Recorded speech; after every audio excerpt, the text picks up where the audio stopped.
there is no hope for humanity. What he's saying here is that if we cannot unify over the safety of children, then we have lost humanity. And what I'm about to say might sound extreme, but we are not only battling humans here, okay? This is a spiritual war, and there are dark spirits that are working through humans. And we are in this place because it is a time of reckoning. It is a time of sifting the wheat. And you can see very clearly who values what. And many people have chosen power, greed, money, status, material possessions in exchange for their humanity. And so it's very important that we recognize we're not just battling flesh and blood here, okay? And that sounds crazy, but what we're experiencing right now is crazy. And I'm Gen X. I know this is crazy. But this is what we're dealing with. And what I focus on is the importance of individual accountability before expecting collective accountability.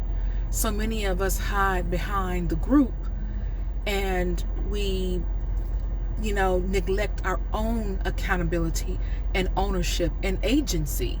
Our ability to be responsible and accountable for our actions and how we can contribute to humanity by being people of moral character and integrity, of honor, of compassion, of justice for others, and supporting of those who are less fortunate. We cannot just expect the collective to just automatically do that. We are the collective. We are one. And if we are one, what happens to one of us happens to all of us, as Fannie Lou Hamer said. In 1960s, she was a civil rights activist and former sharecropper. So I want to be very clear when I say this. There are sides here, and it's not left and right, and it ain't rich and poor. There's spiritual activity here.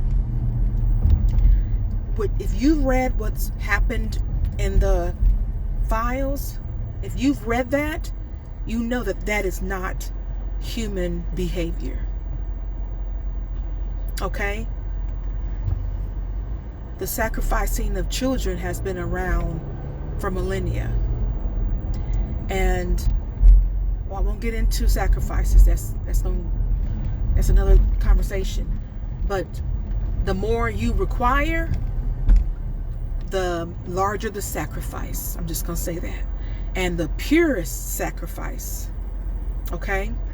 The purest sacrifice and the sacrifice that will elicit the most fear projects an energy that those dark powers consume, which is it's very important that you not give them your power. You do not give them your fear. You cannot give them your fear. You have to continue to live a life of joy, of gratitude for what we do have. When you express gratitude, it does not mean you neglect the atrocities of the now. It means you are grateful for what you do still have, and you appreciate it, and you call upon more of that. You call upon abundance. You call upon health. You call upon community. You call upon justice. Do not succumb to the darkness. This is a season of the sifting of wheat.